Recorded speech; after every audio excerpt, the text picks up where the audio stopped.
Thank you very much for joining us today. On June 16, 2020, Scott Sokolowski became trapped in his bedroom after a fire that started outside of the garage of his home extended into the house. Agawam firefighters made a daring rescue, but unfortunately, Mr. Sokolowski died several days later from his exposure to smoke from the fire. This fire was caused by a cigarette butt that was improperly disposed of. On January 18, 2021, Shirley Dearborn became trapped in her home when a fire started in her bedroom. Agawam firefighters pressed into the heavily involved structure at great risk to their own safety, but unfortunately Ms. Dearborn could not be rescued. This fire was a result of smoking in bed with medical oxygen.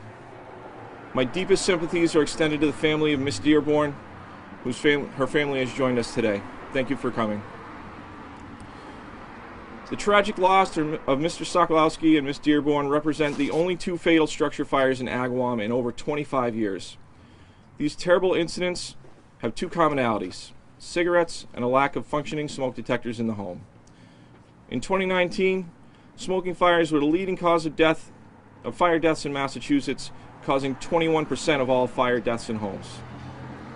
As the chief of the Agawam Fire Department, my primary mission is to work towards the safety of our community, and to this end, the fire department has partnered with the Agawam Mayor's Office, the Agawam Health Department, the Agawam Senior Center, the Agawam Housing Authority, the IT Department, the Media Department, the American Red Cross, and Rocky's Ace Hardware, and other community members to launch a smoking cessation and safe smoking campaign. The focus of this initiative is to encourage the cessation of smoking and safer smoking practices through outreach, education, leveraging of existing resources in the Commonwealth. Everyone here wants smokers to quit for their own health and the health and safety of the community. The Massachusetts Tobacco Cessation and Prevention Program offers free resources to smokers who are trying to kick the habit. For those who opt not to quit, we ask that you please smoke as safely as possible. Keep smoke detectors installed in your home and check the batteries every 6 months. Never smoke in bed. Smoke outside. Never smoke near medical oxygen. Always dispose of cigarette butts in an appropriate receptacle. Make sure that receptacles are emptied on a regular basis. Never dispose of waste products in any ashtray or receptacle for cigarette butts. And put your cigarette out all the way, every time. In addition to this cessation and education initiative, we are partnering with the American Red Cross to distribute smoke detectors to families in need, and we'll be announcing how residents can sign up for this program in the very near future. I'd like to introduce Mayor Sapelli, who's going to say a few words today in support of this program. Thank you, sir.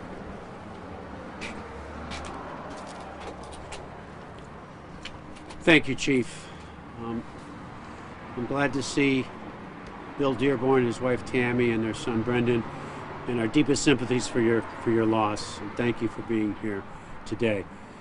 We are very fortunate to have a very knowledgeable and proactive fire department. Chief Soroy, along with those other members of our community and of our staff, the senior center, of course, the health department, getting together to decide that they wanted to put out a media blitz on safe smoking and the dangers. This time of year, as we all know, it's colder out, and people that smoke don't want to have to go out in the elements, but the opposite effect of that, by not going outside, can result in some of these tragic events that we had here in Agawam. And as the chief said, 25 years we had none of these events, and unfortunately in the last 8 months we had 2. So we're taking a proactive step to get out in front of this and to get information out to people so that they can be safe. I can't acknowledge our fire department enough for what they've done in both of those fires to limit the damage that was done. In this particular case, this particular unit was very close to other units, and they confined that fire to that one unit. It was extremely unfortunate that they could not save the individual inside, but they did an outstanding job, as they always do. It could have been much more tragic than it was. So I want to extend my sincere thank you to the department and tell them how proud we are of them every day, not just on that day. So at this point, I'm going to turn it back over to the chief, but thank you for all you do for our community. We appreciate it.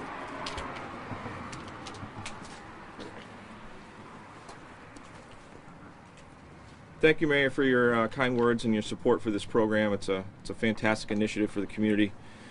I look forward to working with the members of our partner agencies in this initiative as we provide information and resources to prevent future tragedies. I would like to invite William Dearborn, he's the son of Shirley Dearborn, to say a few words at this event.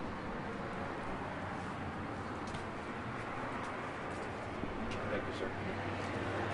I just want to say, in memory of my mother, and I want to thank the fire department and all the rescue team that was there, and they're prompt, because like they said, it could have been a lot serious. And really, the smoking with the oxygen, it just doesn't mix. You know what I mean? It's a tragic. I lost my mom. In memory of her, I just want to say, just safely put the cigarettes where they're supposed to be, and please, don't smoke with the oxygen. Thank you.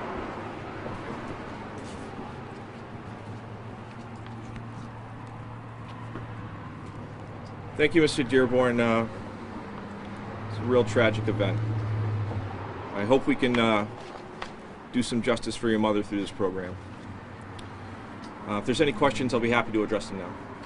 I guess with this program, what are some of the specific methods of outreach, things you could plan to do in the community to spread awareness and make people, aware of this program? Okay, so we're preparing to launch a website on the town's webpage, or excuse me, a webpage on the town's website that should provide some initiatives, should provide some resources for individuals that are seeking assistance with smoking cessation. It will also provide some educational materials for the public about safe smoking. We've partnered with our media department to get this information and public service announcements out over the Agawam Public's access cable channel network. And in addition to that, we'll be partnering with the Senior Center and the Agawam Housing Authority for outreach to targeted individuals that may benefit from this program. I know the mayor briefly mentioned it, but is there more of an emphasis on this program, especially this time of year being it's usually colder outside? Well, this is a problem year-round. These are two fatal fires that I've referenced in the last 8 months, but to be honest with you, I've lost count of how many smoking fires I've been to, whether they're structure fires or fires outside of structures or grass and brush fires, trash fires that are all related to smoking materials. So this is a year-round problem. The cold is a factor when people who do opt to smoke choose to not go outside into the elements and may smoke inside and may not dispose of their cigarette or their smoking materials properly. What do you need to qualify for this program? Do you have to be a citizen of Agawam, a certain age or anything like that? Well, certainly the resources on the website are available to anybody that'd like to access them, and we're targeting individuals that reside in our community, but there are a number of similar type of programs that are run in a number of different other municipalities as well, and the Commonwealth has a large number of resources that are available to people that are seeking to stop smoking or would like information about fire safety and safety smoking.